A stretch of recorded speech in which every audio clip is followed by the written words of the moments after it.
ثم رکع پھر آپ نے کیا کیا؟ رکوع کیا. فاطال الرکوع تو آپ نے رکوع کو لمبا کیا. ثم قام پھر آپ نے کیا کیا؟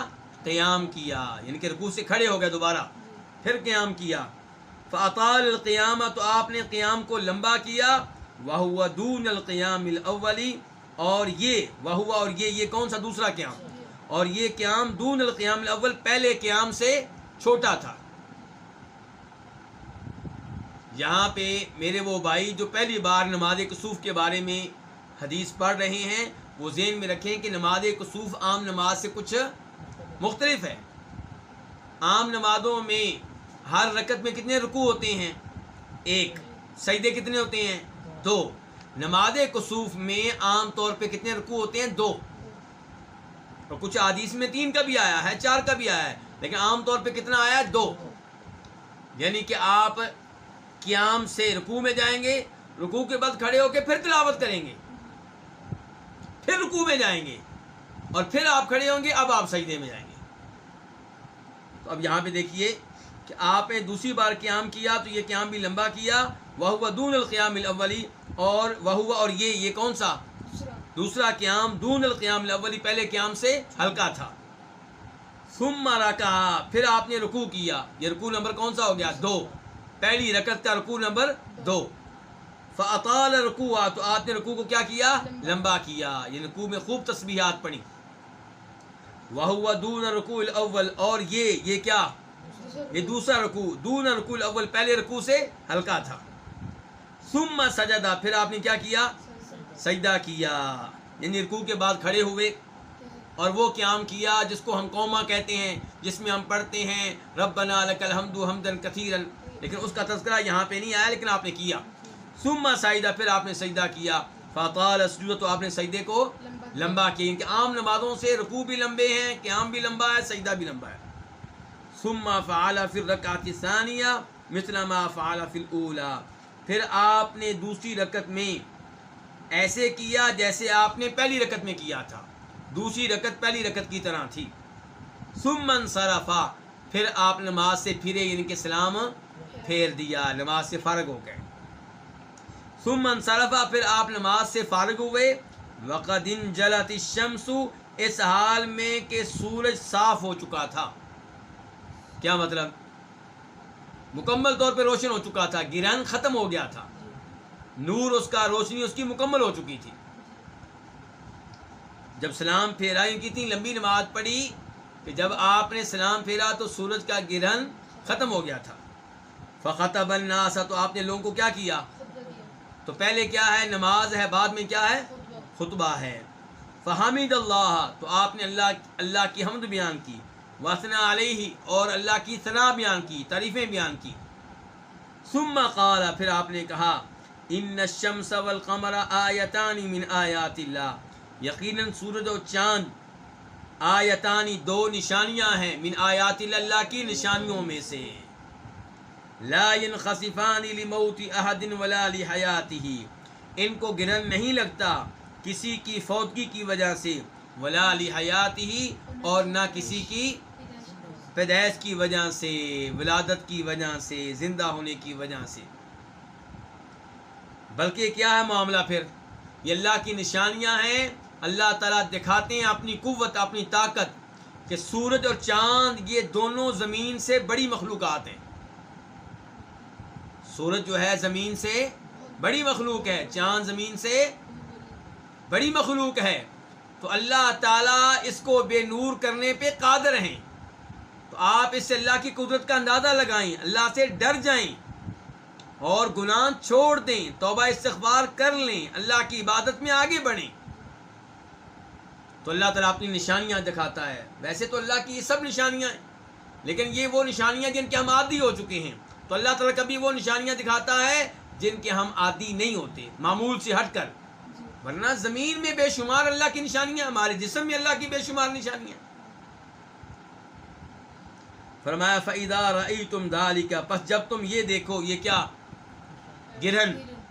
فَادْعُوا اللَّهَ تو اللہ سے کیا کرو؟ دعائیں کرو.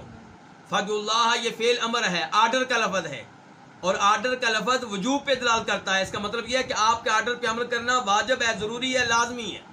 فد اللہ، تو اللہ سے دعائیں کرو. وکبرو، اللہ کی کبریائی بیان کرو، اللہ کی عظمت بیان کرو.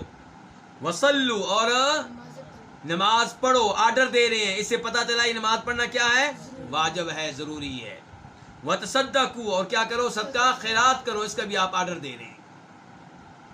ثم قال، پھر آپ نے کہا، یا امت محمد، اے امت محمد، اے میری امت، واللہ ما من احد اغیر من اللہ ان یزنی عبدہ او تزنی امتہ. اللہ کی قسم، کوئی اللہ سے بڑھ کر غیرت والا نہیں ہے، کوئی اللہ سے بڑھ کر غیرت مند نہیں ہے. اچھا جی، یہاں پہ اللہ کو کیا قرار دیا گیا ہے؟ غیرت مند. اس کا مطلب اللہ کی صفات میں سے ایک صفت کیا ہے؟ غیرت.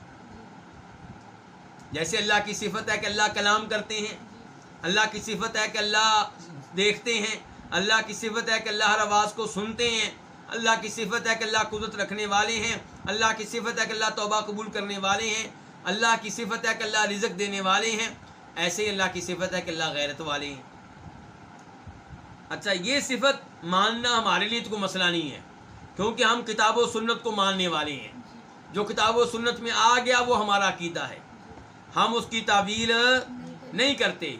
ہاں، اگر کوئی واضح طور پہ دلیل آ جائے تب ہم تعویل کے قائل ہیں، لیکن ہر بات کی، اللہ کی بات کی تعویل کر دینا، اللہ جو کہیں ہم کہیں نہیں نہیں نہیں نہیں یار اس کا مطلب یہ نہیں ہے، یہ تو اللہ کی ویسے ہی توہین ہے، یہ تو اللہ کی گستاخی. اللہ کہیں میں غیرت مند ہوں، ہم کہیں نہیں اللہ غیرت مند نہیں ہے.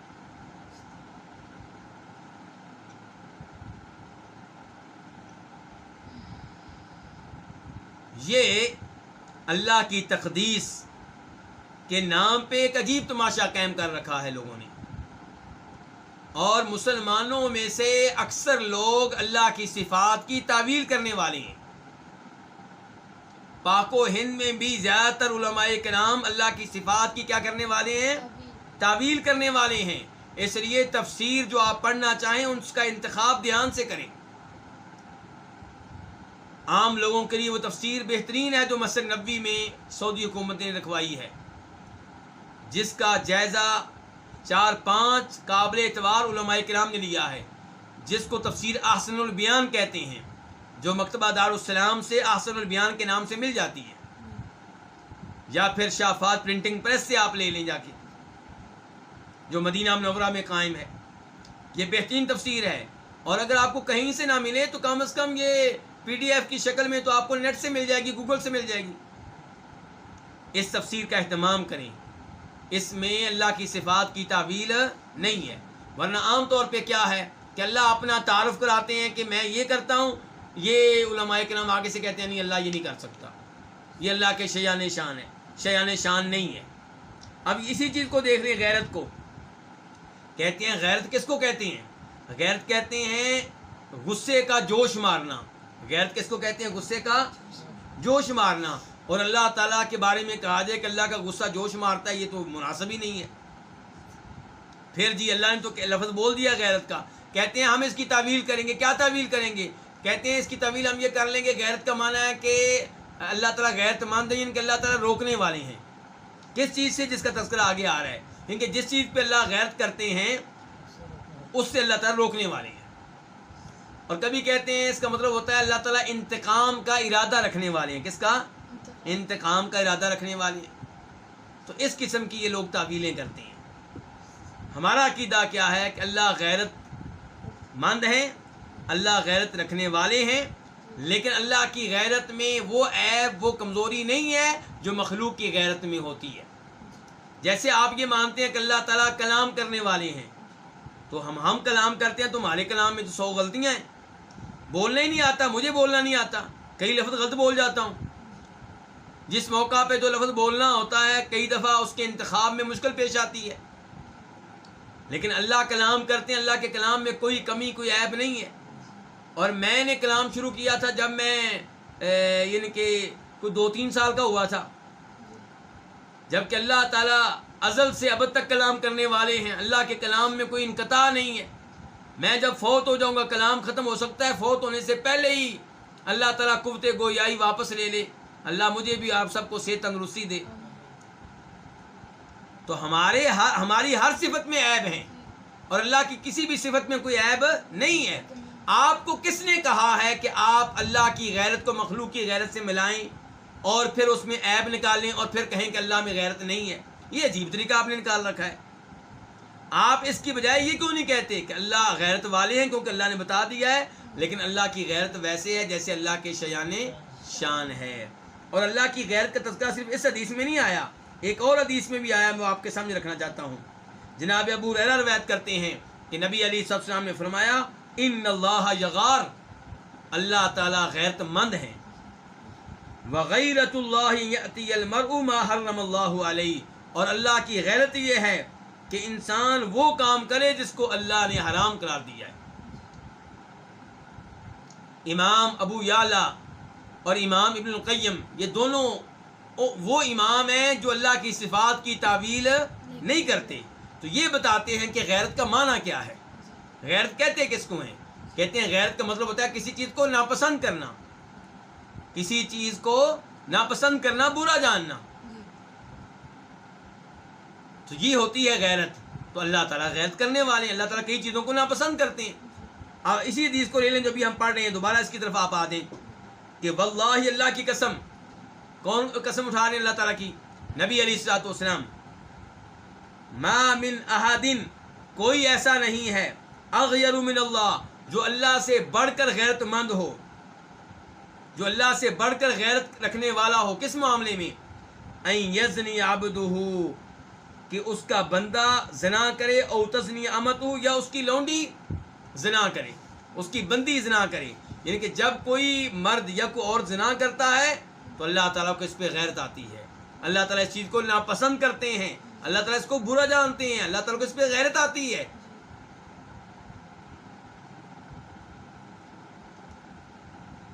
اس کے بعد آپ فرماتے ہیں یا امت محمد، اے امت محمد صلی اللہ علیہ وسلم، واللہ لو تعلمون ما اعلم، اللہ کی قسم اگر تم جان لو جو میں جانتا ہوں، لضحکتم قلیلا ولبکیتم کثیرا، البتہ تم کم ہنسا کرو اور البتہ تم زیادہ رویا کرو. یعنی کہ کوئی انسان اگر ہر وقت لطیفے سناتا رہتا ہے، ہنستا رہتا ہے، ہنساتا رہتا ہے، اس کا مطلب یہ ہے کہ اس کے پاس علم کی کمی ہے. کون سے علم کی؟ دین کے علم کی، شریعت کے علم کی. اس کا مطلب یہ ہے کہ وہ بھول گیا کہ میرا اللہ مجھے دیکھ رہا ہے. اس کا مطلب یہ ہے کہ اس کو اللہ کی عظمت سے، اس کے دل میں اللہ کی عظمت نہیں ہے. اس کا مطلب یہ ہے کہ وہ اللہ تعالیٰ کے عذاب سے ڈرنے والا نہیں ہے. اس کا مطلب یہ ہے کہ اس کو آخرت کا خطرہ نہیں ہے. اس کا مطلب یہ ہے کہ اس کو عذاب قبر کا خطرہ نہیں ہے. اس کا مطلب یہ ہے کہ وہ نہیں اس بات کو سمجھ رہا کہ میں اتنے گناہ کر چکا ہوں، مجھے اللہ سے ڈرنا چاہیے. تو یہ علم کی کمی کا نام ہے. کس کا نام ہے؟ علم کی کمی کا نام ہے. فرمایا واللہ، اللہ کی قسم، لو تعلمون ما اعلم، اگر تمہارے پاس علم ہو، ما اعلم، جو علم میرے پاس ہے، اگر تم اسے جان لو جو میں جانتا ہوں، لضحکتم قلیلا، یقیناً تم کم ہنسو، ولبکیتم کثیرا، اور یقیناً تم زیادہ رو. تو یہ عظیم حدیث، اس میں تفصیل سے ہمیں پتہ چلا کہ آپ نے نماز کسوف کیسے ادا کی تھی. تو نماز کسوف کتنی رکعتوں کا نام ہے؟ پھر 2 رکعتوں کا نام ہے. اور اس میں قرات اونچی آواز سے کی جائے گی، آہستہ آواز سے؟ اونچی آواز سے قرات کی جائے گی. اور اس میں مرد بھی شامل ہوں گے، عورتیں بھی شامل ہوں گی. آپ نے جب نماز کسوف پڑھائی تھی عورتیں بھی شامل ہوئی تھی. جناب عائشہ نے حصہ لیا تھا، ان کی بہن جناب اسماء نے حصہ لیا تھا، دیگر عورتوں نے بھی حصہ لیا تھا. اور یہ نماز آپ نے اتنی لمبی پڑھائی تھی کہ کئی لوگ بے ہوش ہو گئے تھے. تو اس لیے لمبی یہ نماز ہونی چاہیے. اور اس موقع پہ صدقہ خیرات کا اہتمام کرنا چاہیے، توبہ استغفار کا اہتمام کرنا چاہیے. دیکھیں نبی علیہ الصلوۃ والسلام کے پاس سب سے زیادہ علم ہے شریعت کا، قرآن کا، اللہ کا. تو آپ جب کسوف دیکھتے تو اللہ سے ڈر جاتے، صدقہ خیرات کرتے، نماز پڑھتے. اور ہمارے پاس چونکہ علم کی کمی ہے، ہم جانتے ہی نہیں اللہ کی عظمت کو، ہم جانتے نہیں ہیں شریعت کی حقیقت کو، ہم جانتے نہیں ہیں اللہ کے عذاب کی شدت کو.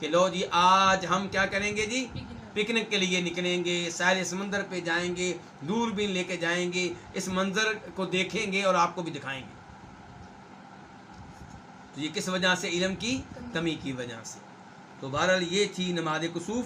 نماز کسوف کی بہت سی تفصیلات دیگر حدیث میں آئی ہیں، لیکن یہاں پہ 2 حدیثیں ذکر کی گئی ہیں. اور اب ہم بڑھتے ہیں اگلی نماز کی طرف، اور وہ فصل الرابع ہے، 4تھی فصل ہے. اور نماز کا کیا نام ہے؟ صلاۃ الاستسقاء.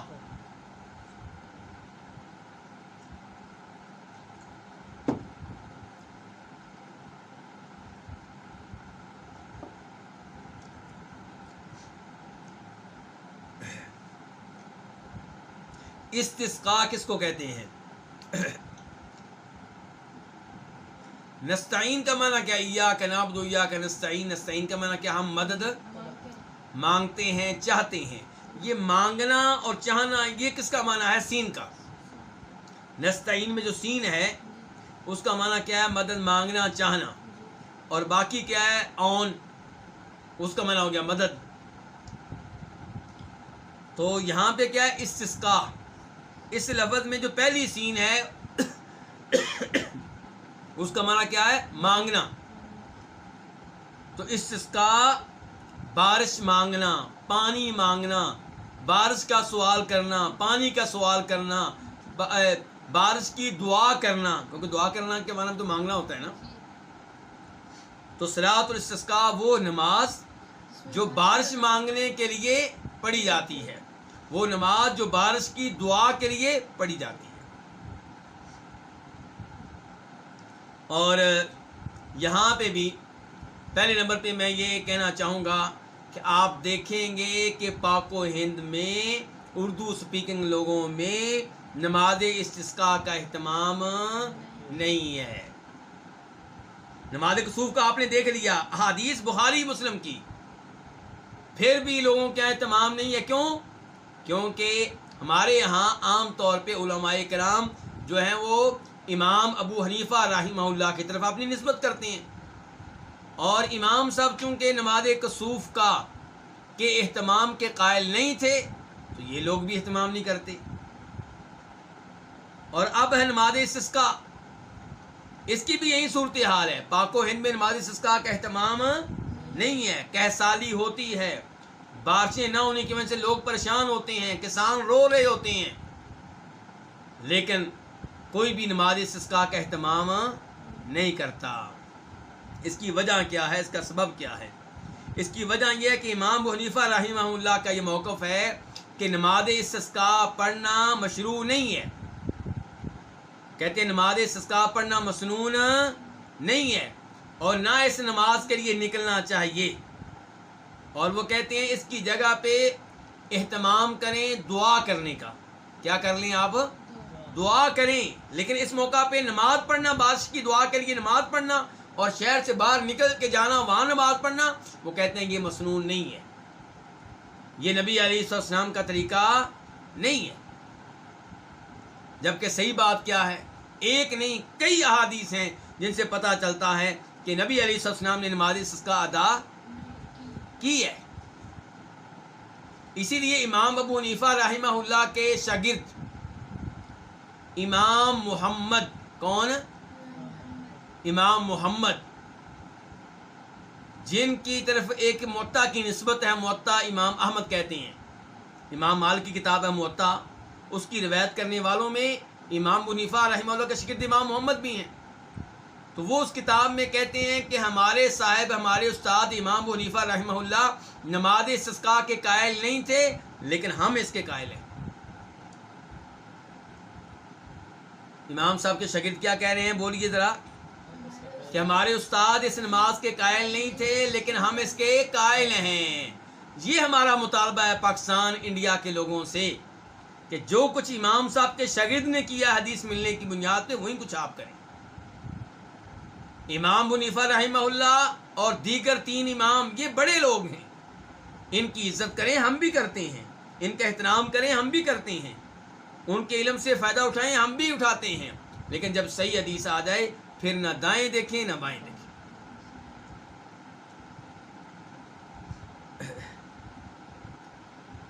تو پہلا باب کیا؟ باب صلاۃ الاستسقاء. پہلا باب کس کے بارے میں؟ نماز استسقاء کے بارے میں. تو استسقاء آپ سمجھ گئے نا؟ استسقاء کا معنی کیا ہے؟ بارش کی دعا کرنا، بارش کا سوال کرنا. حدیث نمبر 573 573 قاف. اس حدیث کو اپنی کتب میں جگہ دی کس نے؟ امام بخاری نے اور امام مسلم نے. عن عبداللہ بن زید، عبداللہ بن زید سے روایت، عبداللہ بن زید بن عاصم. ایک عبداللہ بن زید بن عاصم کا تذکرہ پہلے بھی آپ لوگوں نے پڑھا تھا، کسی کو یاد ہے؟ وہ عبداللہ بن زید جن کے خواب میں اذان بتائی گئی تھی. جب مسلمان مدینہ منتقل ہوئے اور نماز با جماعت ادا کرنے لگے تو میٹنگ ہوئی، لوگوں کو کیسے جمع کریں، کیسے پتہ چلے کہ نماز کا وقت ہو گیا، آ جاؤ. کسی نے کہا تھا کہ آگ جلائی جائے بلند جگہ پہ، کسی نے کہا تھا ناقوس بجائیں، کسی نے کہا تھا گھنٹی بجائیں، کسی نے کیا مشورہ دیا، کسی نے کیا مشورہ دیا. عبداللہ بن زید رات کو سوئے ہوئے تھے تو ان کے خواب میں ایک آدمی آیا اور اس نے کہا تھا کہ یہ الفاظ کہو، اللہ اکبر اللہ اکبر اشہد ان لا الہ الا اللہ. تو عبداللہ بن زید کا تذکرہ پہلے آ چکا ہے، یہاں پہ بھی عبداللہ بن زید ہیں، لیکن امام بخاری نے وضاحت کی ہے یہ وہ عبداللہ بن زید نہیں ہے جو اذان والے ہیں، یہ اور ہیں، یہ اور ہیں. تو عبداللہ بن زید سے روایت ہے ان النبی صلی اللہ علیہ وسلم خرج الی المصلی، کہ نبی علیہ الصلوۃ والسلام نماز گاہ کی طرف نکلے.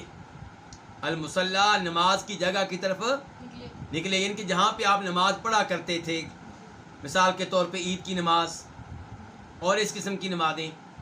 میرے وہ دوست، میرے وہ بھائی جو مدینہ منورہ جاتے رہتے ہیں یا گئے ہیں، انہوں نے وہاں پہ ایک مسجد دیکھی ہوگی، مسجد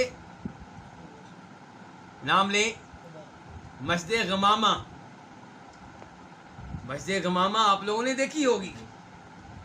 تو یہ مسجد غمامہ کے بارے میں مشہور ہے کہ یہ اس جگہ قائم کی گئی ہے جہاں پہ نبی علیہ السلام نماز استسقاء ادا کیا کرتے تھے. غمامہ کس کو کہتے ہیں؟ بادلوں کو. تو نبی علیہ الصلوۃ والسلام نکلے الی المصلی، کس کی طرف؟ نماز کی جگہ کی طرف. فاستسقى، تو آپ نے بارش کی دعا مانگی. فاستقبل القبلۃ، تو آپ نے قبلے کی طرف منہ کیا. دعا کرتے ہوئے منہ کدھر کیا؟ قبلے کی طرف منہ کیا. وقلب رداءہ، اور یہاں پہ یہ بتا دوں کہ دعا کرتے ہوئے قبلے کی طرف منہ کریں، یہی افضل اور یہی بہتر ہے. لیکن آپ کسی بھی جانب منہ کر کے دعا کر سکتے ہیں. قبرستان میں جب آپ جائیں گے تو آپ کسی قبر والے کی قبر پہ کھڑے ہو کے اس کے لیے دعا کرنا چاہتے ہیں، اس کے لیے، اس سے نہیں، اس سے مانگنا نہیں ہے، نہ قبر والے دے سکتے ہیں. قبر والے کے لیے آپ دعا کریں گے، آپ ہاتھ اٹھا کے دعا کر سکتے ہیں، لیکن منہ کدھر کریں گے؟ جدھر بھی آپ کر لیں کوئی مسئلہ نہیں ہے. لیکن اگر آپ نے کسی خاص جگہ کی طرف منہ کرنا ہے تو پھر وہ جگہ کون سی ہے؟ قبلے والی سائڈ. ایسے ہی نبی علیہ الصلوۃ والسلام کی قبر کے پاس لوگ آتے ہیں تو وہ آپ کی قبر کی طرف منہ کر کے کیا کر رہے ہوتے ہیں؟ دعا کر رہے ہوتے ہیں. تو جو وہاں پہ انتظامیہ کے لوگ کھڑے ہوتے ہیں وہ اس سے روک دیتے ہیں. کیوں روکتے ہیں؟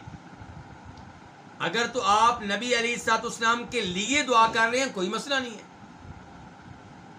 لیکن وہ روکتے اس لیے ہیں کہ وہاں پہ عام طور پہ لوگ آپ کے لیے نہیں بلکہ آپ سے دعا کرتے ہیں، آپ سے مانگتے ہیں. تو فاستقبل القبلۃ، آپ نے قبلے کی طرف منہ کیا. وقلب رداءہ، اور آپ نے اپنی چادر پلٹی. آپ نے اپنی چادر کیا کی؟ پلٹی. جی، اس کا خاص طور پہ اہتمام کیا جائے گا جب آپ نماز استسقاء کے لیے نکلیں گے تو امام صاحب اپنی چادر کو پلٹیں گے. پلٹنے کا مطلب کیا ہے؟ دائیں جانب کو بائیں جانب کر لیں گے، بائیں جانب کو دائیں جانب کر لیں گے.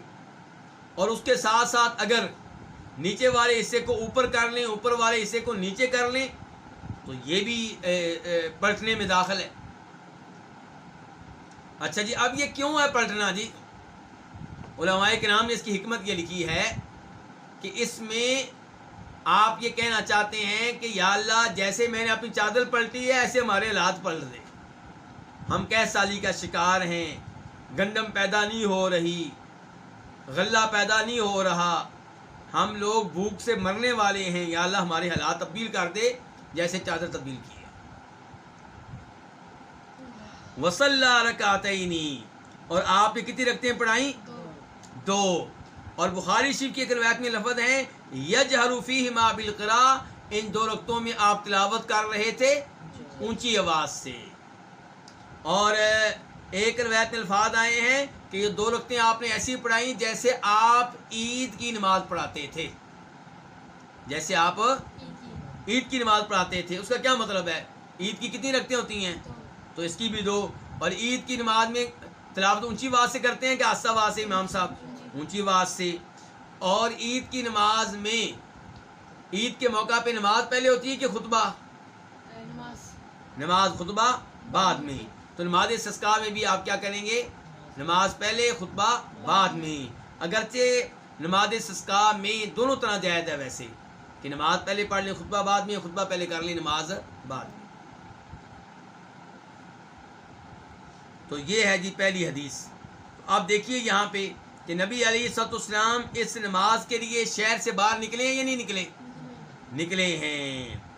تو پھر آپ نے وہاں پہ 2 رکعتیں پڑھائی ہیں کہ نہیں پڑھائی؟ آپ بتائیں نماز استسقاء پڑھنی چاہیے کہ نہیں پڑھنی چاہیے؟ اب آپ حدیث پہ عمل کریں گے یا اپنے مسلک کے فتوے پہ عمل کریں گے؟ حدیث پہ عمل کریں گے. اور حدیث کس کی ہے؟ بخاری شریف کی, مسلم شریف کی. اس کے بعد حدیث نمبر 574 574 نمبر 574 ہے, 574 ہے قاف. اس حدیث کو اپنی اپنی کتب میں جگہ دینے والے کون سے امام ہیں؟ امام بخاری اور امام مسلم. عن انس بن مالک قال, جناب انس بن مالک رضی اللہ عنہ سے روایت ہے, وہ کہتے ہیں کان النبی صلی اللہ علیہ وسلم لا يرفع يديه في شيء من دعائه الا في الاستسقاء, کہ نبی علیہ الصلوۃ والسلام اپنے ہاتھ نہیں بلند کرتے تھے, اپنے ہاتھ نہیں اٹھاتے تھے اپنی کسی بھی دعا میں, الا فی الاستسقاء, مگر بارش مانگنے کی دعا میں.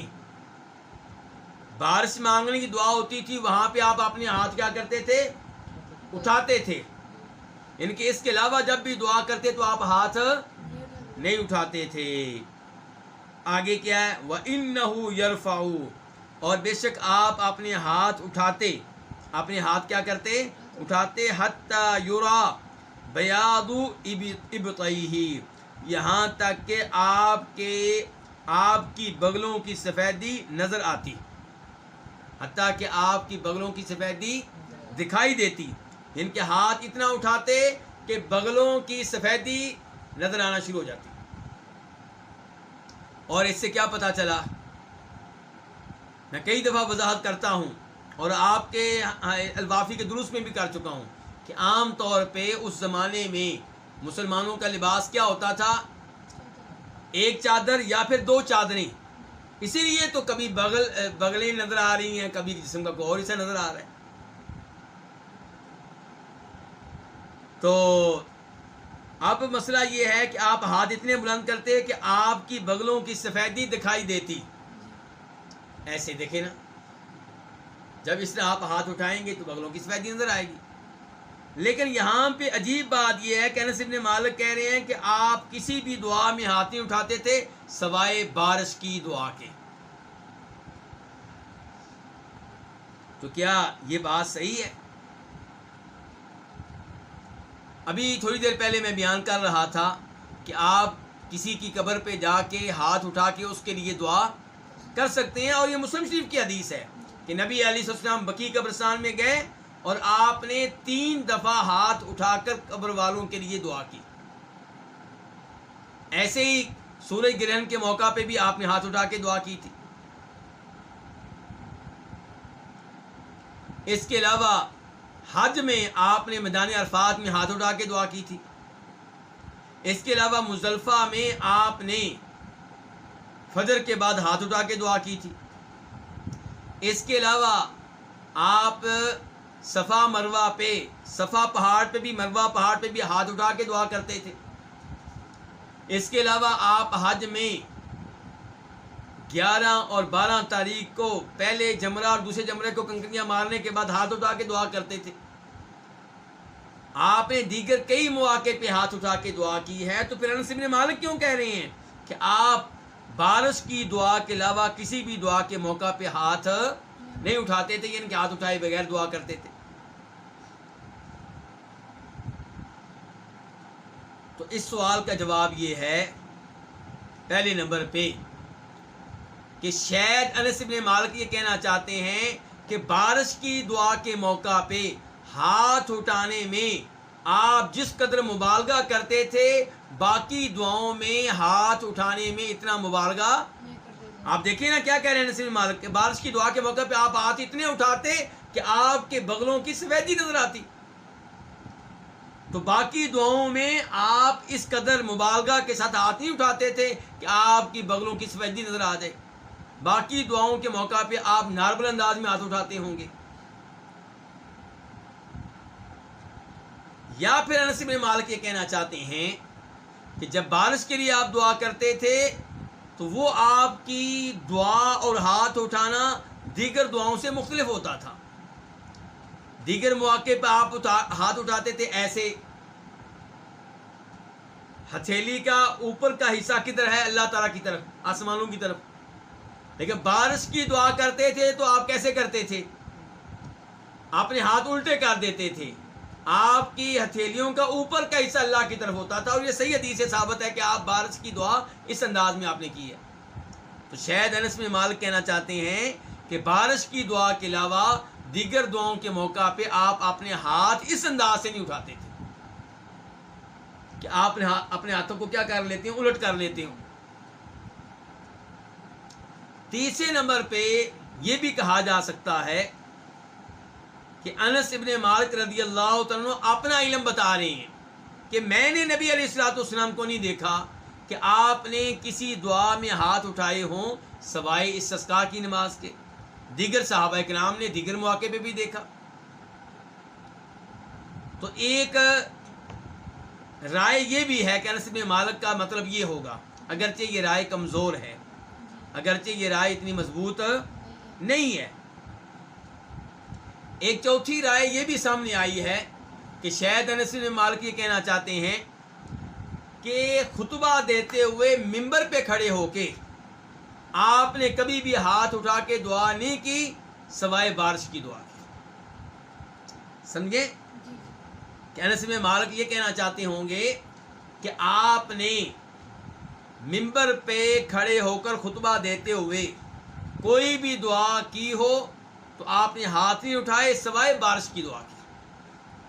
تو یہ کتنی آرام میں نے آپ کے سامنے رکھی ہیں؟ 4۔ ان میں سے پہلی اور آخری رائے یہ کافی مضبوط ہے۔ کون کون سی مضبوط ہیں؟ پہلی اور آخری۔ پہلی رائے کیا تھی کہ انس بن مالک کہنا چاہتے ہیں کہ دعا کرتے ہوئے ہاتھ اٹھانے میں جتنا مبالغہ آپ نے بارش کی دعا میں کیا ہے دیگر دعاؤں میں اتنا مبالغہ آپ نہیں کرتے تھے۔ دوسرا مطلب یہ ہو سکتا ہے کہ انس بن مالک کہنا چاہتے ہیں کہ خطبہ دیتے ہوئے ممبر پہ کھڑے ہو کے آپ نے دعا کرتے ہوئے کبھی ہاتھ اٹھائے ہوں، ایسا نہیں ہوا سوائے بارش کی دعا کی۔ اب آخر میں پھر میں ترجمہ کر دیتا ہوں۔ انس بن مالک کہتے ہیں، سے روایت ہے، وہ کہتے ہیں کہ نبی علیہ السلام لا یرفع یدیہ، اپنے ہاتھ نہیں اٹھاتے تھے، فی شیء من دعائی، اپنی کسی بھی دعا میں، الا فی الاستسقاء، مگر بارش کی دعا کے، وَإِنَّهُ يَرْفَعُ، اور بے شک آپ اٹھاتے تھے کس کو؟ اپنے ہاتھوں کو، بے شک آپ اٹھاتے تھے حتیٰ یرا بیاض ابطیہ، یہاں تک کہ آپ کی بغلوں کی سفیدی نظر آتی تھی۔ اب ہم بڑھتے ہیں حدیث نمبر 575 کی طرف، 575 کی طرف۔ قاف، اس حدیث کو اپنی اپنی کتاب میں جگہ دی ہے کس نے؟ امام بخاری نے اور امام مسلم نے۔ عن انس بن مالک رضی اللہ عنہ ان رجلا دخل المسجد یوم جمعۃ، جناب انس بن مالک سے روایت ہے کہ بے شک ایک آدمی مسجد میں داخل ہوا، کب؟ جمعہ کے دن۔ اچھا، داخل ہوا مسجد میں، اب مسجد کے کون سے دروازے سے داخل ہوا؟ کہتے ہیں من باب کان نحو دار القضاء، اس دروازے سے جو دار قضاء کی جانب تھا، اس دروازے سے جو دروازہ مسجد نبوی کا کون سا دروازہ؟ جو دار قضاء کی جانب تھا، یعنی کہ جس دروازے سے اگر آپ باہر نکلیں تو آپ کے سامنے کیا ہوگا؟ دار قضاء ہوگا. آپ کے سامنے کیا ہوگا؟ دار قضاء کا مطلب سمجھاتا ہوں، لیکن آپ لفظ تو بولیں کہ وہ آدمی مسجد میں داخل ہوا ہے جمعہ کے دن کس دروازے سے؟ دار قضاء کی جانب سے. اچھا، یہ بتانے کا کیا مقصد ہے جی؟ یہ بتانے سے پتہ چلتا ہے کہ حدیث بیان کرنے والے صحابی کو یہ حدیث اچھی طرح یاد ہے، یہ بھی یاد ہے کہ وہ آدمی کہاں سے داخل ہوا تھا. سمجھا رہی نا؟ تو پھر آپ کا حدیث پہ اعتماد بڑھ جاتا ہے، یقین بڑھ جاتا ہے. اچھا، اب ہم آتے ہیں دار قضاء کا مطلب کیا ہے. اگر کسی کو اس حدیث کے دار قضاء کے لفظ کے پس منظر کا علم نہیں ہوگا تو وہ کہے گا شاید اس کا مطلب یہ ہے کہ دار قضاء عدالت، قضاء فیصلہ، دار گھر، فیصلے کا گھر، یعنی کہ عدالت، یعنی کہ مسجد نبوی کے اس دروازے سے داخل ہوا جس دروازے کے باہر آج کل عدالت قائم ہو چکی ہے. بعد میں اس دروازے کے قریب میں سامنے کیا قائم کی گئی؟ عدالت قائم کی گئی، کورٹ قائم کی گئی، سپریم کورٹ کی بلڈنگ جہاں پہ ہے. یہ مفہوم وہ بیان کرے گا جس کو دار قضاء لفظ کے پس منظر کا پتہ نہیں ہے. لیکن یہاں پہ یہ مراد نہیں ہے. یہاں پہ پھر کیا مراد ہے؟ قضاء کا ایک معنی کیا ہوتا ہے؟ ادا کرنا. کیا معنی ہوتا ہے؟ ادا کرنا. قضاء کا معنی کیا ہوتا ہے؟ قضاء. تو یہ پورا لفظ اصل میں یوں تھا، دار قضاء دین عمر، دار قضاء دین عمر. دین کا معنی کیا ہوتا ہے؟ قرضہ. حضرت عمر کے قرضے کی ادائیگی والا گھر. حضرت عمر کے، جناب عمر کے قرضے کی ادائیگی والا گھر. اب آپ کو اس کا مطلب بتاتا ہوں کیا ہے. جناب عمر فاروق جب فوت ہونے لگے تھے، انہوں نے اپنے بیٹے عبداللہ بن عمر سے کہا تھا کہ میرے اوپر اتنا قرضہ ہے، اور وہ قرضہ کتنا تھا؟ تقریباً 86,000 تھا. 86,000. تو ان کے اوپر 86 اتنا بڑا قرضہ تھا، تو کہا میرا قرضہ تم نے ادا کرنا ہے. بیٹے سے کہہ رہی ہیں، اور کیسے ادا کرنا ہے؟ میرا یہ گھر بیچ دینا اور اس کے جو پیسے ملیں گے اسے میرا قرضہ ادا کر دینا. تو یہ گھر پھر بیچا گیا. تو خریدا کس نے؟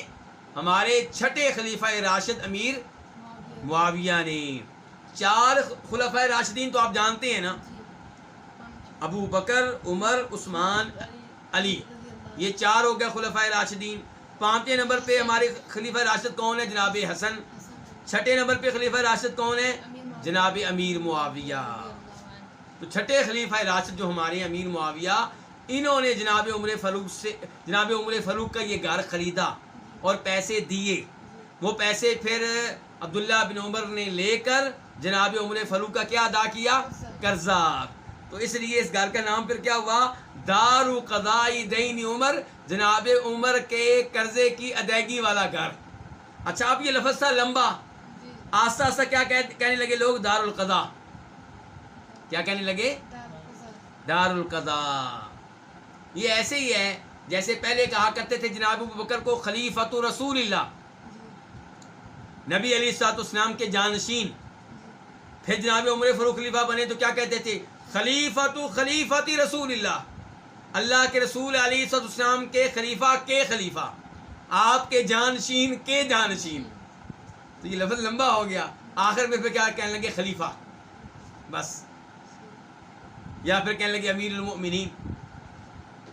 تو ایسے یہ ہے. اب آپ سمجھیں دار القضاء کا مطلب.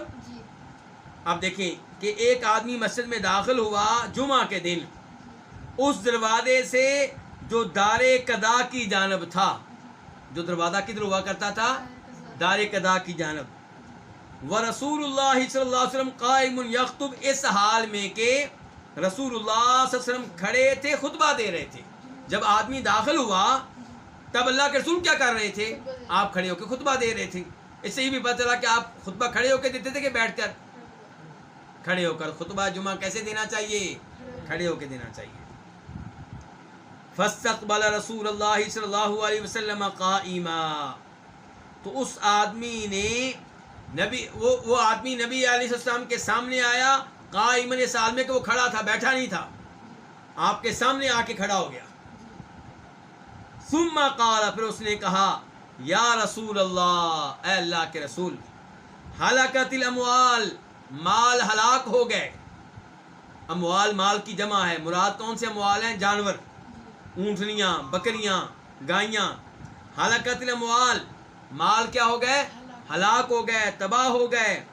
وانقطعت السبل، اور راستے منقطع ہو گئے. راستے کیا ہو گئے؟ منقطع ہو گئے. سفر کرنا ممکن نہیں رہا. کیوں؟ جب قحط سالی ہوگی تو اس زمانے میں سفر کس چیز پہ کرتے تھے؟ اونٹنیوں پہ. تو اونٹنیوں کا پٹرول کیا ہے؟ پانی اور گھاس سبزہ. جب قحط سالی ہوگی تو پانی بھی نہیں مل رہا اور گھاس بھی نہیں مل رہا، تو سفر کیسے ہوگا؟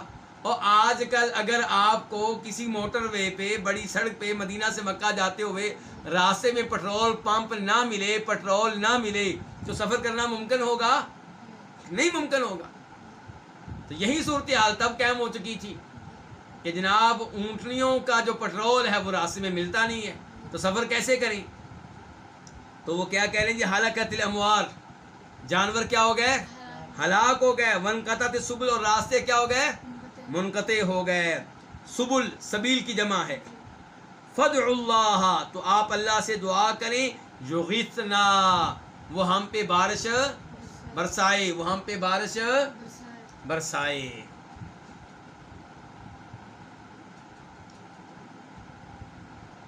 اس آدمی نے براہ راست اللہ سے دعا نہیں کی، وسیلہ اختیار کیا ہے.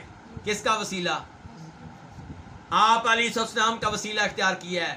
آپ کی ذات کا وسیلہ، آپ کی جا کا وسیلہ، یا آپ کی دعا کا وسیلہ؟ بولیے ذرا. آپ کی دعا کا وسیلہ اختیار کیا ہے. زندہ نبی سے درخواست کی ہے کہ آپ دعا کریں. اللہ سے یہ نہیں کہا کہ اے اللہ میں تجھ سے دعا کرتا ہوں کہ اپنے نبی کے صدقے، ان کے طفیل ہم پہ بارش برسا.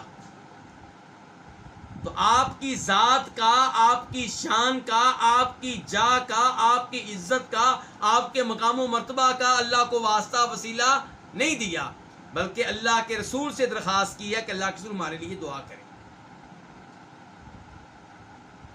اور صحابہ کرام کا یہی معمول تھا کہ آپ سے دعائیں کرایا کرتے تھے. اور جب آپ فوت ہو گئے، جناب عمر فاروق کے زمانے میں قحط سالی ہوئی، تو پھر وہ کیا کرتے تھے؟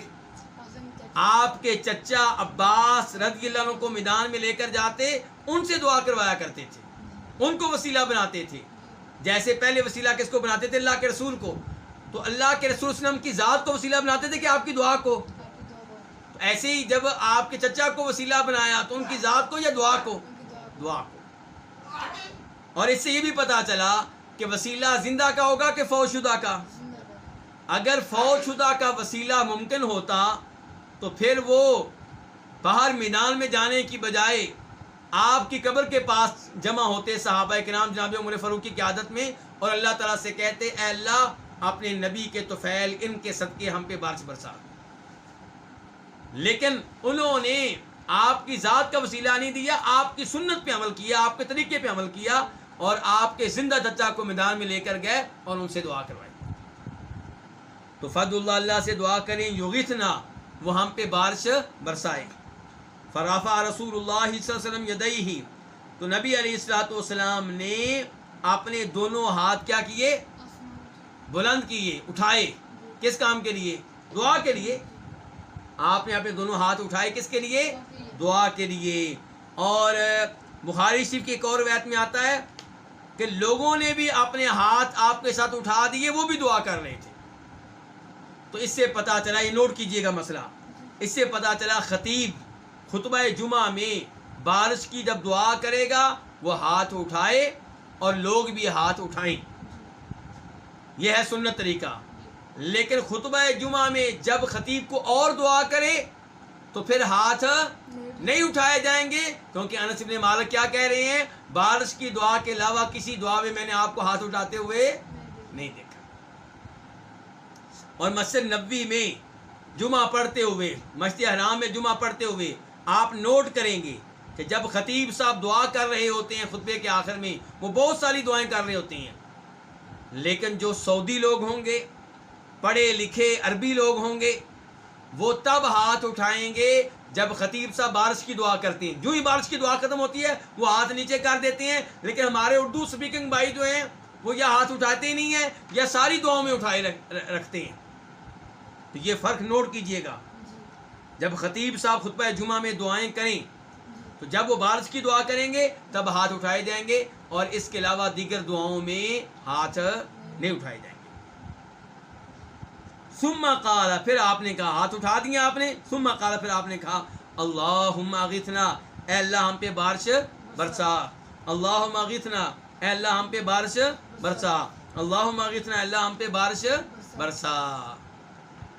قال انس, جناب انس کہتے ہیں, ولا واللہ ما نرا فی السماء من سحاب ولا قزعۃ ولا قزعۃ ولا, اور نہیں, اور واللہ, اللہ کی قسم. انس بن مالک نے یہاں پہ نہیں کا لفظ قسم سے پہلے بھی استعمال کیا, قسم کے بعد بھی. نہیں کا لفظ کتنی بار استعمال کیا ہے؟ 2 بار. نفی کو, نہیں کو پکا کرنے کے لیے نہیں کے لفظ کو کتنی بار استعمال کیا ہے؟ 2 بار. جیسے میں آپ سے کہوں کہ اللہ کی قسم نہیں نہیں, یا میں کہوں نہیں اللہ کی قسم نہیں, یعنی کہ میں آپ کو اپنا پین نہیں دوں گا, اپنا موبائل, تو میں کیا کہتا ہوں؟ نہیں, اللہ کی قسم نہیں دوں گا. یہی اندازہ یہاں پہ دیکھیے, کہتے ہیں ولا واللہ, اور نہیں اللہ کی قسم, ما نرا, ہم نہیں دیکھ رہے تھے, فی السماء, آسمانوں میں, من سحاب, کوئی بھی بادل, ولا قزعۃ, اور نہ ہی بادل کا کوئی ٹکڑا. کہتے ہیں اللہ, کہتے ہیں نہیں اللہ کی قسم, ہم نے آپ کی دعا سے پہلے آسمانوں پہ کوئی بادل نہیں دیکھا تھا, نہ ہی بادل کا کوئی ٹکڑا تھا. وما بیننا وبین سلع من بیت ولا دار, اور نہ ہی ہمارے درمیان اور سلع کے درمیان, سلع کیا چیز ہے؟ پہاڑ ہے. کیا ہے؟ جبل سلع, یعنی کہ یہ جو سلع پہاڑ ہے ہمارے درمیان اور اس کے درمیان, من بیت, کوئی گھر نہیں تھا, ولا دارن, اور نہ کوئی حویلی تھی. کیا مطلب؟ کیا کہنا چاہتے ہیں؟ کہنا چاہتے ہیں کہ ہم آپ کو بتا رہے ہیں کہ آسمانوں پہ کوئی بادل نہیں تھے, اور ہو سکتا ہے کسی کے ذہن میں آئے کہ آپ نے تھوڑا سا دیکھا ہوگا اور باقی آسمان آپ کو نظر نہیں آیا ہوگا کیونکہ آگے ایک پہاڑ تھا یا کوئی غار تھے. وہ کہتے ہیں نا جی نا, سل پہاڑ جو مسجد نبوی سے کتنا دور تھا, اس زمانے میں دور تھا, آج کل تو ایسے لگتا ہے جیسے قریب ہے, وہ کتنا دور ہے, اس پہاڑ اور مسجد کے درمیان کوئی غار نہیں تھا, کوئی حویلی نہیں تھی کہ جس کے پیچھے بادل چھپ سکیں, جس کے پیچھے بادل. کہنا چاہتے ہیں انس بن مالک میں کہ پکی بات کر رہا ہوں کہ کوئی بادل نہیں تھے, نہ بادلوں کا کوئی ٹکڑا تھا. اچھا جی, اب آپ کہیں گے ہمیں بتائیں کہ جبل سل کون سا ہے؟ اور ویسے سل کہتے ہو مجھے ذرا مشکل پیش آ رہی ہے, عربی میں اس کا نام سل ہی ہے, اردو والے ہمارے بھائی کیا کہتے ہیں؟ صلا, تو وہ کہنا ویسے آسان ہو جاتا ہے. تو بہرحال یہ جو پہاڑ ہے جبل سل, یہ کہاں پہ ہے؟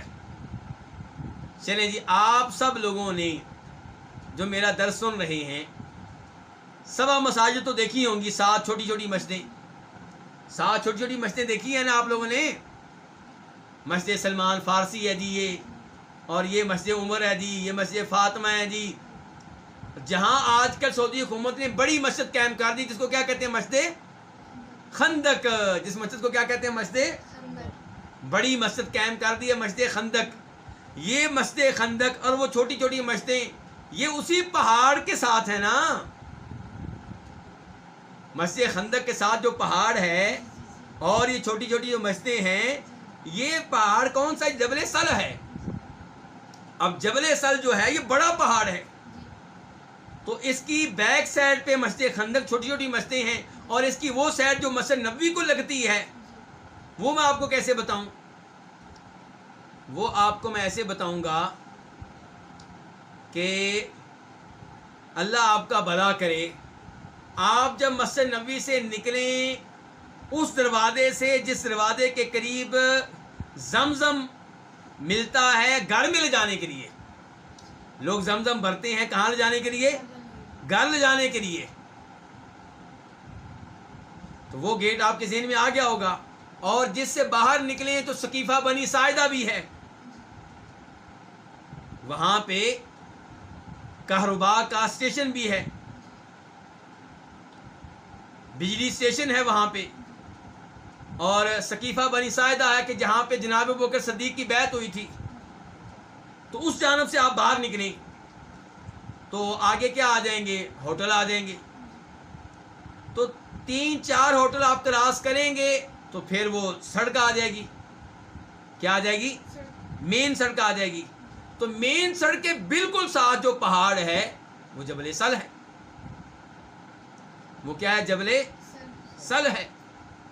تو یہ کہہ رہے ہیں انس بن مالک رضی اللہ عنہ کہ ہمارے درمیان اور اس پہاڑ کے درمیان نہ کوئی گھر تھا ولا دار، نہ کوئی حویلی تھی۔ قال، وہ کہتے ہیں، کون کہتے ہیں؟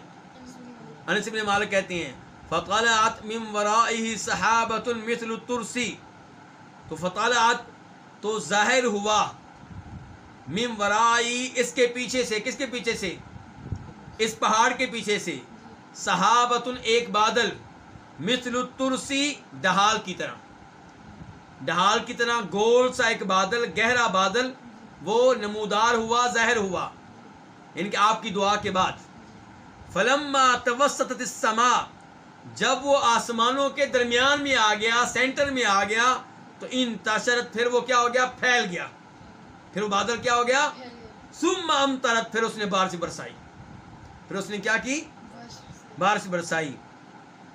فلا واللہ ما رأینا الشمس ستا، پس نہیں، اللہ کی قسم نہیں ہم نے دیکھا سورج کو، ستن، کتنے دن؟ 6 دن۔ یہاں پہ بھی 2 دفعہ انہوں نے نہیں کہا ہے، یعنی کہ نہیں، اللہ کی قسم ہم نے 6 دن تک سورج کو، کیا دعا قبول ہوئی ہے ہمارے نبی علیہ الصلوۃ والسلام کی کہ 6 دن تک سورج نظر نہیں آیا۔ ثم دخل رجل من ذلك الباب، پھر ایک آدمی داخل ہوا، من ذلك الباب، اسی دروازے سے، فی الجمعاتی، جمعہ کے دن، یعنی الثانیہ، وہ مراد لے رہے تھے کون؟ انس بن مالک مراد لے رہے تھے الثانیہ، دوسرا جمعہ، یعنی کہ اگلا جمعہ آ گیا، تو اسی دروازے سے ایک آدمی داخل ہوا، ورسول اللہ صلی اللہ علیہ وسلم قائم یخطب، جب کہ رسول اللہ صلی اللہ علیہ وسلم قائم کھڑے تھے، یخطب خطبہ دے رہے تھے، فاستقبلہ قائما، تو وہ آپ کے سامنے آ گیا، قائم نے سال میں کہ وہ آدمی کھڑا تھا، آپ کے سامنے آ گیا اور بیٹھا نہیں تھا بلکہ کھڑا تھا۔ فقالت، اس نے کہا، یا رسول اللہ، اے اللہ کے رسول، ہلاکت الاموال، جانور ہلاک ہو گئے۔ اچھا، پہلے کیوں ہلاک ہو رہے تھے؟ گھاس نہیں ملتا تھا، پانی نہیں ملتا تھا، سبزہ نہیں ملتا تھا، اب کیوں ہلاک ہو رہے ہیں؟ اب سیلاب کی وجہ سے، پانی کی وجہ سے ڈوب رہے ہیں۔ وانقطعت السبل، اور راستے کیا ہو گئے ہیں؟ منقطع ہو گئے ہیں۔ اب کیوں منقطع ہو گئے ہیں جی؟ آپ سفر کرنا اس لیے ممکن نہیں ہے کہ پانی پانی ہے۔ فدعوا اللہ، تو آپ اللہ سے دعا کریں، یمسکھا، کہ وہ اس بارش کو روک لے، عنا، ہم سے، یہ نہیں کہا کہ بارش کو پکا روک لے، بلکہ ہم سے روک لے کہ ہمیں اب ضرورت نہیں۔ قال، راوی کہتے ہیں، وہ کون ہے؟ انس بن مالک رضی اللہ تعالیٰ عنہ، فرفع رسول اللہ صلی اللہ علیہ وسلم یدیہ، تو رسول اللہ صلی اللہ علیہ وسلم نے اپنے دونوں ہاتھ اٹھا دیے، پہلے ہاتھ اٹھائے تھے بارش کی دعا کے لیے، اب بارش روکنے کے لیے، تو ہاتھ اٹھانے کا تعلق پھر کس دعا سے ہوا؟ بارش کی دعا سے، چاہے لینے کی دعا ہو چاہے رکنے کی دعا ہو۔ ثم قال، پھر آپ نے کہا، اللہم اے اللہ حوالینا ہمارے ارد گرد، کیا مطلب؟ بارش برسا ہمارے ارد گرد، ولا علینا اور ہم پہ نہ برسا۔ یہ ہے دعا کا ادب، دعا کا طریقہ۔ اللہ کی رحمت ہے بارش، آپ یہ نہ کہیں کہ یا اللہ بالکل نہ برسا، کیا کہیں کہ یا اللہ ہمارے ارد گرد برسا، ولا علینا اور ہمارے اوپر نہ برسا۔ اللہم اے اللہ علی الاکامی ٹیلوں پہ، کہاں پہ بارش برسا؟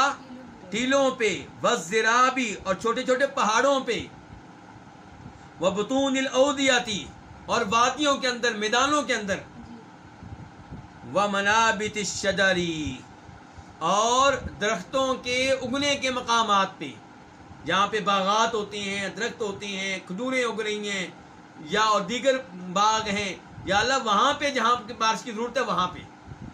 تو اللہم اے اللہ علی الاکامی ٹیلوں پہ، والذرابی چھوٹے چھوٹے پہاڑوں پہ، وبطون الاودیاتی اور وادیوں کے اندر، ومنابت الشجری اور درختوں کے اگنے کی جگہوں پہ۔ قال راوی کہتے ہیں کون؟ انس بن مالک، فاقلعت تو بارش رک گئی، بارش رک گئی، وخرجنا نمشی فی الشمس اور ہم دھوپ میں چلنے لگے۔ پہلے بھی آپ کی دعا فوراً قبول ہوئی، بارش کی امید نہیں تھی، کوئی بادل نہیں تھا، بادل کا ٹکڑا بھی نہیں تھا، اچانک بادل آیا، خوب برسا اور 6 دن برستا ہی رہا۔ اور اب جب آپ نے دعا کی کہ بارش رک جائے تو اتنی جلدی دعا قبول ہوئی کہ جب ہم جمعے کی نماز کے بعد مسجد سے نکلے تو ہم چل رہے تھے بارش میں نہیں بلکہ دھوپ میں۔ قال شریک کہتے ہیں، شریک کون ہے؟ شریک بن عبداللہ جناب انس بن مالک سے اس حدیث کو لینے والے، یہ شریک راوی کہتے ہیں جنہوں نے اس حدیث کو جناب انس بن مالک سے سنا ہے۔ وہ کہتے ہیں سألت انس بن مالک، میں نے جناب انس بن مالک سے سوال کیا، اہو الرجل الاول، کیا یہ پہلا آدمی تھا؟ یہ جو دوسرے جمعے میں آدمی آیا یہ پہلے والا ہی آدمی تھا؟ فقال تو وہ کہنے لگے کون؟ انس بن مالک، ما ادری، مجھے معلوم نہیں ہے کہ پہلا آدمی تھا یا کوئی اور تھا، میں نہیں جانتا۔ تو انس بن مالک جو ہیں یہ اللہ کے ولی ہیں کہ نہیں؟ بہت بڑے ولی ہیں۔ انس بن مالک صحابی ہیں، آپ کے خادم تھے، عام صحابی بھی نہیں، آپ کے خادم صحابی ہیں، کتنے عظیم صحابی ہوں گے، لیکن وہ غیب نہیں جانتے، بھول گئے ہیں یا پتہ ہی نہیں چلا کہ کون تھے۔ اس کے بعد حدیث نمبر کون سی؟ 576۔ اچھا، اب اس حدیث میں جو ابھی ہم نے پڑھی ہے، کیا بارش کے لیے نماز کا تذکرہ ہے؟ نہیں۔ اس کا مطلب یہ ہے کہ نبی علیہ السلام نے بارش کی دعا کے لیے 2 طریقے اختیار کیے ہیں۔ ایک یہ کہ سب لوگ جو ہیں مدینہ سے باہر نکلیں، میدان میں آئیں، وہاں پہ 2 رکعتیں ادا کریں، اللہ سے دعا کریں، امام چادر تبدیل کرے اور اللہ کے سامنے رویا جائے، گڑگڑایا جائے تاکہ اللہ تعالیٰ رحم فرمائے، بارش نازل کر۔ دوسرا طریقہ یہ ہے کہ خطبہ جمعہ وغیرہ ہو رہا ہے تو اس میں دعا کر لی جائے۔ اور اس حدیث سے بھی پتہ چلا کہ خطیب صاحب جب خطبہ دے رہے ہوں تو ان سے کوئی مقتدی گفتگو کر سکتا ہے۔ اگر امام صاحب اجازت دے دیں تو آپس میں 2 آدمیوں کو خطبہ جمعہ میں گفتگو کرنے کی اجازت، بلکہ اتنی سختی ہے کہ اگر آپ کسی گفتگو کرنے والے سے کہتے ہیں چپ ہو جاؤ تو یہ بھی غلط ہے۔ اشارے سے آپ کہہ سکتے ہیں چپ ہو جاؤ، لیکن منہ سے نہیں کہیں گے چپ ہو جاؤ۔ لیکن خطیب صاحب اور مقتدی یہ آپس میں گفتگو کر سکتے ہیں۔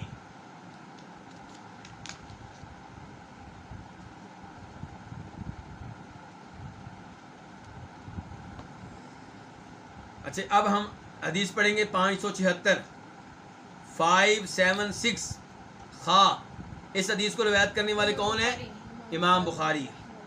عن انس، روایت ہے کس سے؟ جناب انس بن مالک سے، ان عمر بن الخطاب رضی اللہ عنہ کان اذا قحطوا استسقى بالعباس بن عبد المطلب، کہ بے شک عمر بن خطاب رضی اللہ تعالیٰ عنہ کان اذا قحطوا، جب وہ لوگ قحط سالی کا شکار ہوتے، کون؟ ان کے زمانے میں، جناب عمر فاروق کے زمانے میں جب لوگ صحابہ کرام تابعین قحط سالی کا شکار ہوتے تو کانا استسقى بالعباس، اذا قحطوا کو تھوڑا سا الگ کر دیں کہ اذا کہا تو جب قحط سالی ہوتی، جب وہ قحط سالی میں مبتلا ہوتے، تو ان عمر بن خطاب کان استسقا، تو عمر بن خطاب جو تھے استسقا وہ بارش طلب کیا کرتے تھے، استسقا بالعباس بن عبد المطلب، عباس بن عبد المطلب کے وسیلے سے. کس کے وسیلے سے؟ عباس بن مطلب، یعنی کہ آپ کے چچا عباس کو وسیلہ بناتے تھے. اچھا اب سوال پیدا ہوگا، جناب عباس کی ذات کو وسیلہ بناتے تھے یا ان کی دعا کو؟ ان کی دعا کو، کیونکہ پچھلی حدیث میں ہم پڑھ چکے ہیں کہ صحابہ کرام جب نبی علیہ السلام کے پاس آتے تھے تو آپ کی دعا کو وسیلہ بناتے تھے. اور مزید تائید اگلے الفاظ سے ہو جائے گی، آپ دیکھیے. فقالا، تو وہ کہتے، کون کہتے؟ عمر فاروق کہتے اللہم، اے اللہ، انا کننا نتوسل الیک بنبینا، کہ بے شک ہم تیری طرف وسیلہ بنایا کرتے تھے، بنبینا، اپنے نبی کو، فتسقینا، تو ہم پہ بارش نازل کیا کرتا تھا. لو جی اب میرا آپ سے سوال ہے کہ صحابہ کرام نبی علیہ السلام کو بارش کی دعا میں وسیلہ کیسے بناتے تھے؟ ان سے دعا کرواتے تھے یا اللہ تعالیٰ سے کہتے تھے اے اللہ تجھے تیرے نبی کے چہرے کا وسیلہ یا ذات کا وسیلہ یا مقام کا وسیلہ کیا کرتے تھے؟ آپ سے دعا کروایا کرتے تھے. تو پتہ چلا کہ یہاں پہ نبی علیہ السلام کو جو وسیلہ بنایا جا رہا ہے، اس سے مراد آپ کی ذات کو وسیلہ بنانا نہیں ہے بلکہ آپ کی دعا کو وسیلہ بنانا ہے. لوگ کہتے ہیں لو جی تم تعویل کر رہے ہو، دعا کا تو تذکرہ ہی نہیں ہے. ہم کہتے ہیں دوسری حدیث کو ساتھ ملا لیں.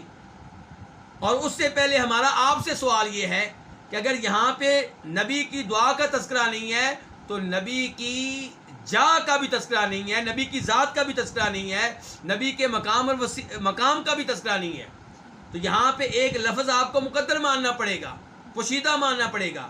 یا تو آپ کہیں گے عمر فاروق کہہ رہے تھے کہ اے اللہ ہم تیرے ہاں وسیلہ بنایا کرتے تھے اپنے نبی کی ذات کو، یا اپنے نبی کے مقام کو، یا اپنے نبی کی جا کو، یا پھر کہنا پڑے گا اپنے نبی کی دعا کو. اگر دعا کو آپ مقدر مانتے ہیں تو اس کی دلیل وہ حدیث ہے جو ابھی ہم پڑھ چکے ہیں، اور ایک حدیث دوسری حدیث کی وضاحت کرتی ہے. تو اس لیے اے اللہ، عمر فاروق کیا کہہ رہے ہیں؟ اے اللہ بے شک ہم تیرے ہاں وسیلہ بنایا کرتے تھے بنبینا، اپنے نبی کو، مراد کیا؟ اپنے نبی کی دعا کو. فتسقینا، تو ہم پہ بارش برسایا کرتا تھا. وَإِنَّا، اور بے شک ہم، نتوسل الیک، تیرے ہاں وسیلہ بناتے ہیں بعمی نبینا، اپنے نبی کے چچا کو، فسقینا، تو ہم پہ بارش برسا. تو آپ کے چچا کو وسیلہ ویسے ہی بنایا ہے جیسے نبی علیہ السلام کو وسیلہ بناتے تھے. تو نبی علیہ السلام کو وسیلہ کیسے بناتے تھے؟ آپ سے دعا کراتے تھے. تو جناب عباس سے دعا کروائی گئی ہے، جیسا کہ دیگر کتب میں وضاحت بھی آئی ہے کہ ان الفاظ کے بعد پھر جناب عباس نے دعا کی. انہوں نے کیا کی؟ پھر دعا کی. لوگوں نے اسی لیے تو ان کو میدان میں لے کر گئے ہیں. اگر ان کی ذات کو وسیلہ بنانا ہوتا تو پھر میدان میں جانے کی کیا ضرورت تھی، بلکہ پھر نبی علیہ السلام کی ذات کو وسیلہ بناتے. نبی علیہ السلام افضل ہیں یا آپ کے چچا؟ اگر ذات کا وسیلہ دینا ہوتا تو پھر نبی علیہ السلام کی ذات کا وسیلہ تو فوت ہونے کے بعد بھی دیا جا سکتا ہے. لیکن چونکہ آپ فوت ہو چکے ہیں، اب آپ سے دعا کروانا ممکن نہیں ہے. زندہ آپ کے چچا سے دعا کروانا ممکن ہے، تو آپ کے زندہ چچا سے دعا کروائی ہے. میرا اگلا سوال آپ لوگوں سے یہ ہے، دھیان سے. جناب عمر فاروق جب دعا کروا رہے ہیں آپ کے چچا عباس سے، ان دنوں جناب عمر فاروق خود موجود نہیں تھے. تو افضل کون ہیں، عمر فاروق کے عباس؟ عمر فاروق افضل ہیں. جناب عثمان جو ہمارے تیسرے خلیفہ ہیں وہ افضل ہیں کہ جناب عباس افضل ہیں؟ جناب عثمان افضل ہیں.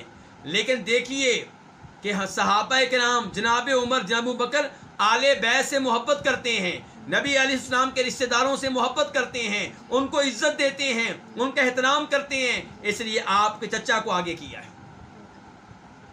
کس کو آگے کیا؟ آپ کے.